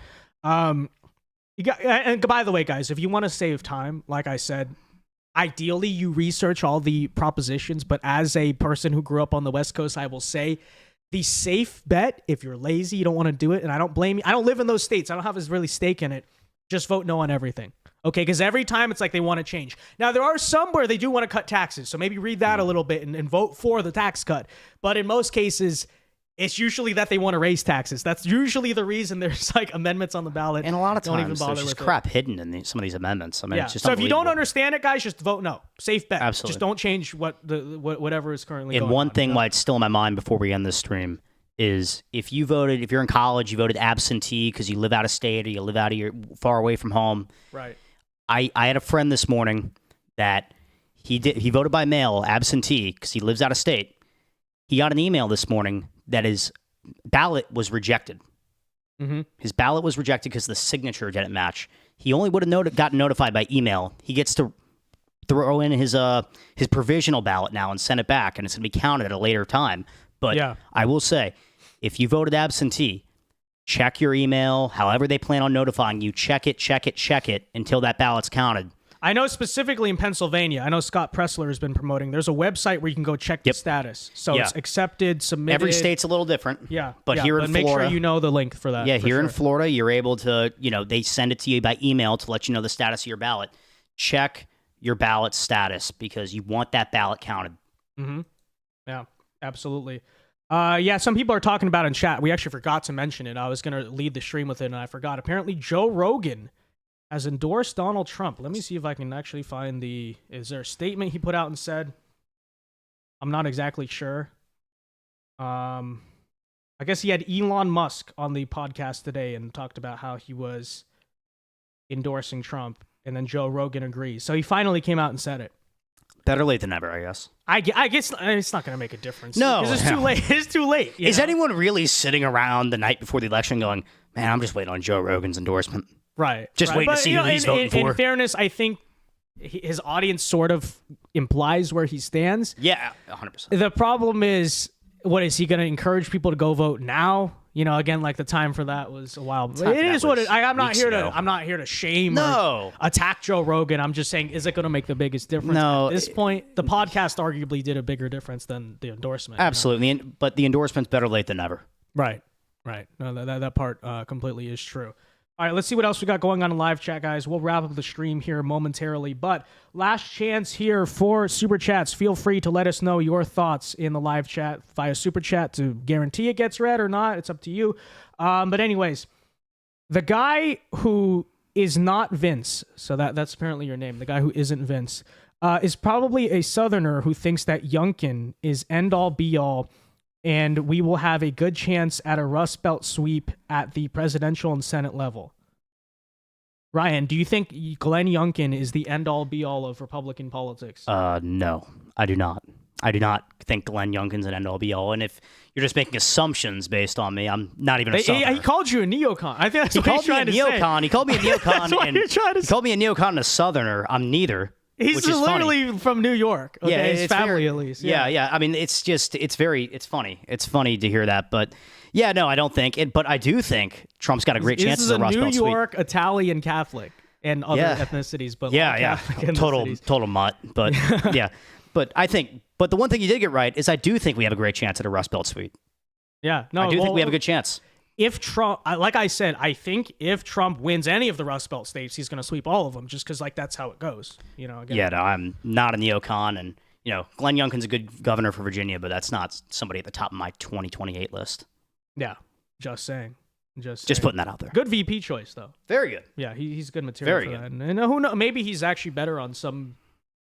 I think my big concern with him is like foreign policy. 100%. He seems very old school Republican Party, very Bush. But he never really has talked about those. No. So I'd be willing to give him a chance. But he just strikes me as that kind of guy, though, for some reason. I don't know why. That's just a total assumption. So if he were a top contender in 28, that would be something he would have to sort of prove, I guess, to the voters. But I think if Trump wins, Vance will be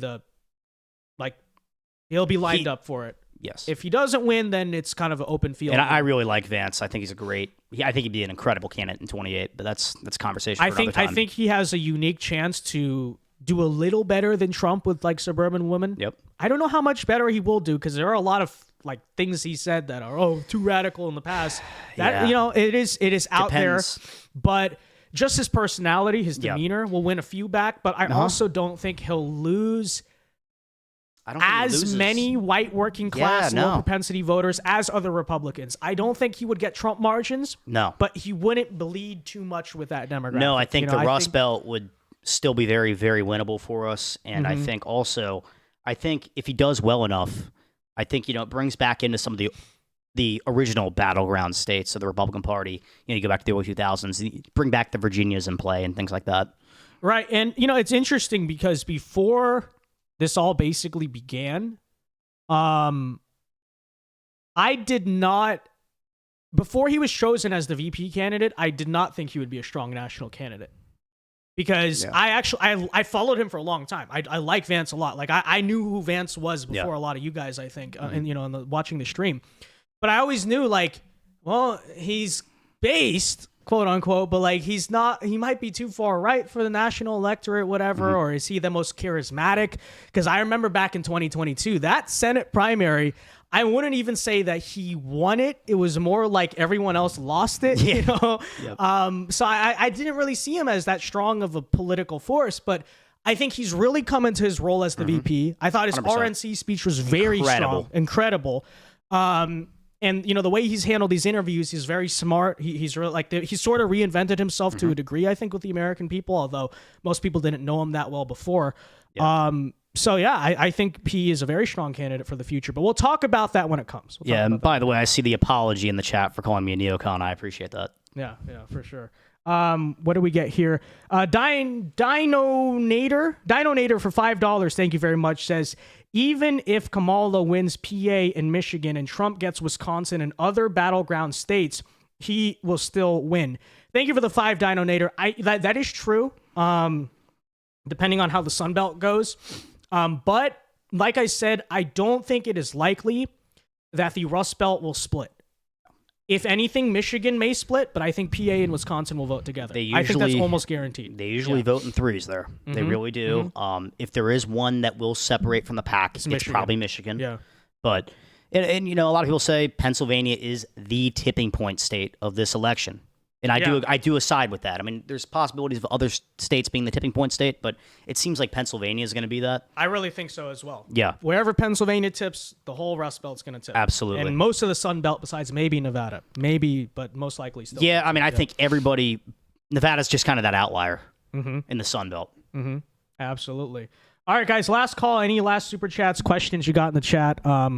We don't want to go too long here because we got to go live for like 12 hours tomorrow, so that'll be very interesting. I don't want to say we'll go as long as the results take, because then like, what if it comes down to Nevada and what are we going to be live for 3 weeks? But that's the plan. I want to go live until we know who is declared the winner. I think we talked. I think we're thinking like 7, 8 a.m.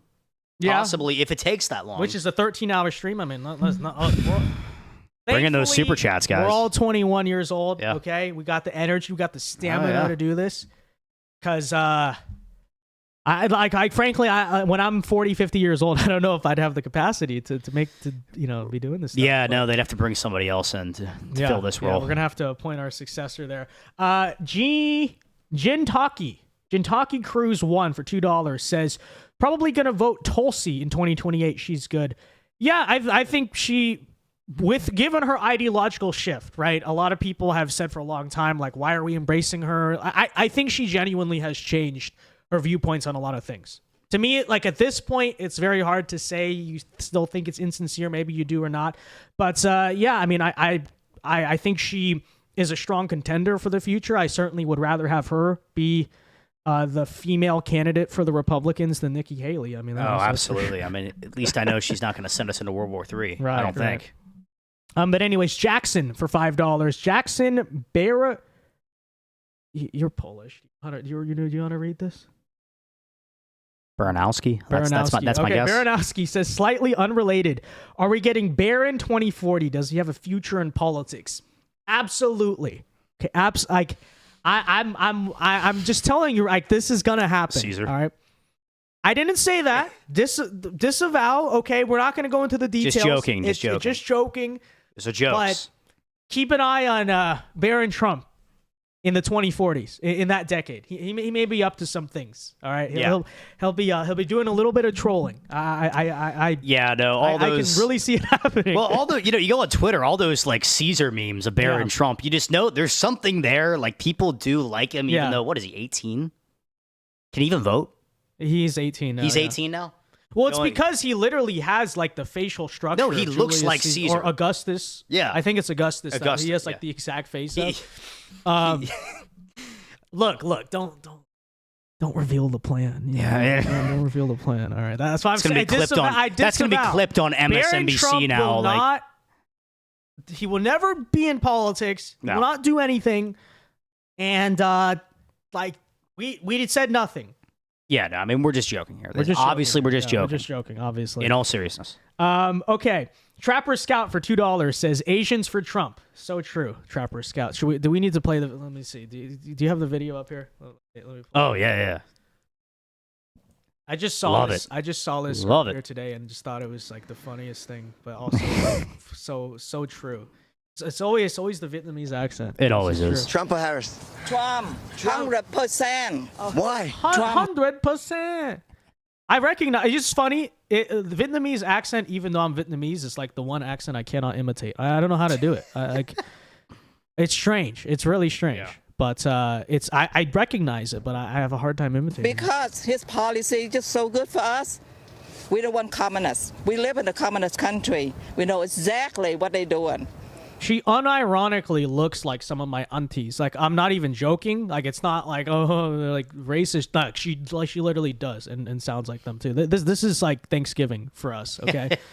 It's funny. Like, people expect, because you're a minority, like you're gonna, you probably have this like leftist family. No, not with Vietnamese people. Not with Vietnamese people. Harris and Team Tampon, not for us.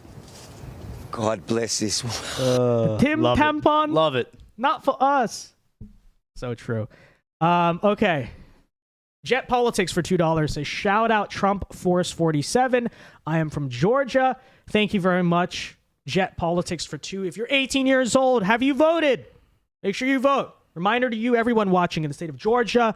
Heck, for all 50 states, make sure you vote. Don't care, all right? 100%. Because we want to win the popular vote. Yes. I think that is very important to Trump's mandate. You know what I'm saying Yes. there, right? Like the credibility of his victory. They can't say in 2016 like they did, oh, They can't he's cry. he's an illegitimate president. They can't like, cry make it about the harder for them to electoral cry. college.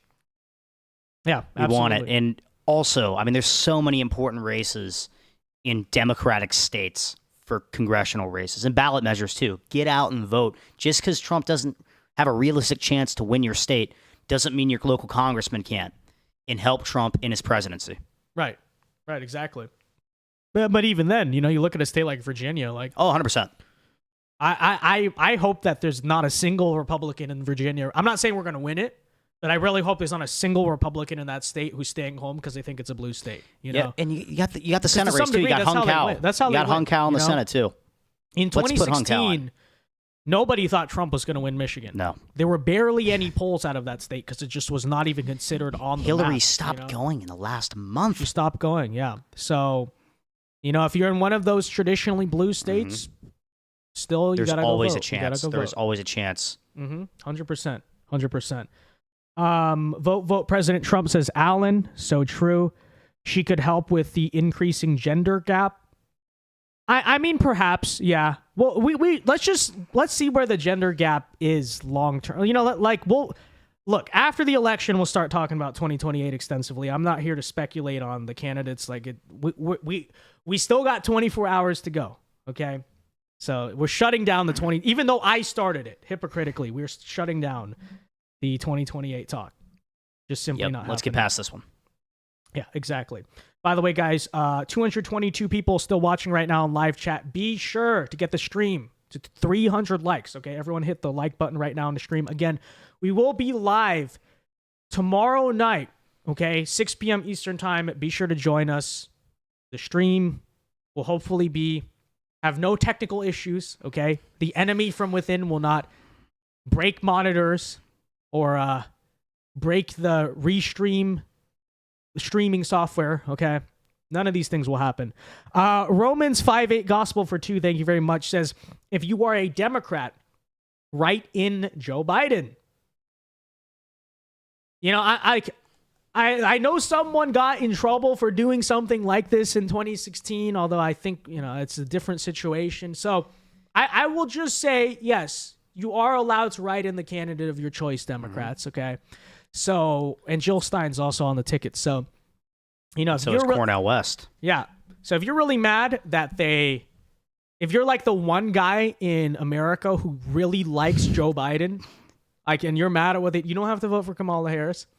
If you're mad about Palestine, you're on that side of the Democrat Party. Well, okay, you're gonna vote for Genocide Kamala, right? Genocide Kamala is the VP of Genocide. If you're not going to go saying, Trump, go Cornell West. He's all about that. Cornell West, Jill Stein, you can do it. And that's not voter suppression. No, Let me it's be clear. not. We're just you have encouraging the democratic freedom to vote for third party. You can write in, you can vote third party. And yeah, I mean, and honestly, if you were the one person in America that was really excited to vote for Joe Biden, vote for Donald Trump, because Biden's voting for Donald Trump. He's shown it the last 2 months. So He's true. showing it. He's helping Donald Trump win this race. Guys, they're eating the dogs. They're eating the cats. They're killing the squirrels, and they're biting the babies. Yes. Donald John America will stop all of this. Okay, under Project 2025, Donald John America will stop the massacre of the animals and the strange biting of the babies at Halloween events. Yes, and also I know we're going to stop the 2028 talk, but I just want to say Nick Adams is a real player in that race. He will be the we had one non-natural born citizen run for president this time around, and it was none other than Cenk Uygur. Cenk Uygur versus Nick Adams in 2028 is two going to be the best election citizens. ever. Yes. Two non-Americans. Imagine this. We will have the Turkish tank versus the Australian annihilator. Okay. Oh, man. This is happening. I'm here for it. I am here for it. But by the way, we were talking about this once. Okay. All the making fun, and it's playful, it really is, of Cenk Uygur that we do on this channel. I would love to get him on the podcast one day, 100%. interview him. Like, honest, like, of leftist people, he's probably like my top 3. Maybe number 1. Honestly, maybe number 1. And the prime reason is, honestly, we need to get him in the pod, and as a moment of unity or solidarity, okay, this will heal political division in America. My first question to Cenk Uygur will be, can we please get an of course? Okay? Of course! And when he gives the of course, we will all applaud him. Yes. And this will be like the healing moment of American political division. Okay. I would love the opportunity to have a reasonable discussion with Reasonable discussion! Oh, man. What an opportunity that would be. I mean, just to watch, I would love to watch the election with Cenk Uygur. Because, the funny thing is he says he's this big liberal, but gosh, it seems like he's on our side almost every election. He doesn't even want the candidate they put up to win 90% of the time. Well, I will say this about TYT, okay? They are kind of far left on some issues, but the big thing about them is that they're populist. And sometimes I think it's insincere. It's like, okay, but still, like, that's where they angle themselves. So I will say, in credit to both Cenk and Anna, at least they support free speech on social media. They do. I saw recently they even did a segment defending that. Like, they don't think conservatives should be taken down for misinformation. Like, literally, the majority of liberals think we should be banned from the internet. They don't believe that because they the corporate media, but that is true. And Cenk does not. And, one thing I will give Cenk credit for is the MSG rally. He defended the Trump supporters at that rally. Yeah, he defended. He's sometimes more reasonable. Yeah. But no, like, I think in American, like, when you remove the Trump stuff, if the left were actually more like TYT, we'd be in a better position. 100%. Because at least we would agree that, like, the politicians are corrupt. Like, the established, like, if you can agree on that, we can disagree on other issues. But it's like you have these people who we both hate the establishment. All of the bureaucracies are good. Yep. All of the donors are good. Yep. The whole political machine is the best thing since sliced bread. Yep. And I don't know how you operate in a political system like that. I don't know if people even think like that, but unfortunately, there's a ton of them out there. Yeah. Get Joe and Mika. Oh, that'd be I'm less of a cable news guy, but I do see the clips on Twitter, and we talk about them. That would also be an interesting interview. Yeah. We'll get Joe Scarborough. This is true. Okay, last call for super chats, guys. We'll end the stream here in about 2 minutes. But listen, if Trump wins in the next 4 years, my campaign promise, nothing to do with Donald Trump. We will do a podcast with Cenk Uygur someday. Okay? And yes, I'm not joking. The first question, hold me to this. Whenever I get a sit-down interview with Cenk Uygur, will be, can you please say of course? Like, please, can we get an of course? And he's going to do it. And it's going to be unifying for America. It will be. Okay, it's going to be unifying for America. It'll be a America. great moment in American history. It will. But anyways, scrolling last couple chats here. For Peanut, Fred, and Corey, so true. So true. Yeah. Corey Comparator. We're winning this election tomorrow for him. Okay, for him. It's happening. It's happening. Rest in peace. Very true. I haven't forgotten, by the way. I literally thought about that in the ballot box. I unironically thought, this is for Corey. And a lot of other people too. But, he dominates our focus just because of, like, the way it all happened. But all the people have been victimized by so-and-so, okay, we'll say. Dance Music for $5 says, liberal friends of mine think the Iowa poll is very legit and bet on it. Let's just say I made the opposite bet. Well, if you bet on Iowa with your friends, you're going to win, okay? You're going to win. There's a lot of uncertainty tomorrow, but I will say Donald Trump losing by 3 in Iowa is not happening, okay? I will go out and say that right now. So I think you're in a very good position. on that front. All right, guys, we've got no more super chats. Thank you to everyone who tuned in. Again, the major big stream. This was really like a test run. The big election stream. Tomorrow night, 6 p.m. Eastern time. We will be live, likely for at least 12 hours. Although, what is the stream limit on YouTube? Is it 10 hours? We might have to start a part 2 stream. I don't know. Maybe we'll part see. 2. I haven't even thought of that. I forgot that's a thing, but We'll be here, we'll though. be live. We'll be here with an extra. For sure. With an extra who is landing a plane right now. Yes. Not literally, but you'll see. No, it's going to be a fun night tomorrow. It's waited a long time for this. Waited 4 years. Bill, our political Super Bowl. Okay, with that said, guys, all right, say a prayer for our country tonight, Yes. for Donald John America. Thanks for tuning in. Be sure to join us tomorrow night. Any last words, Ryan? No, I think that does it. Let's do it. All right. All right. See you guys tomorrow, 6 p.m. Eastern God bless. time. God bless. Peace.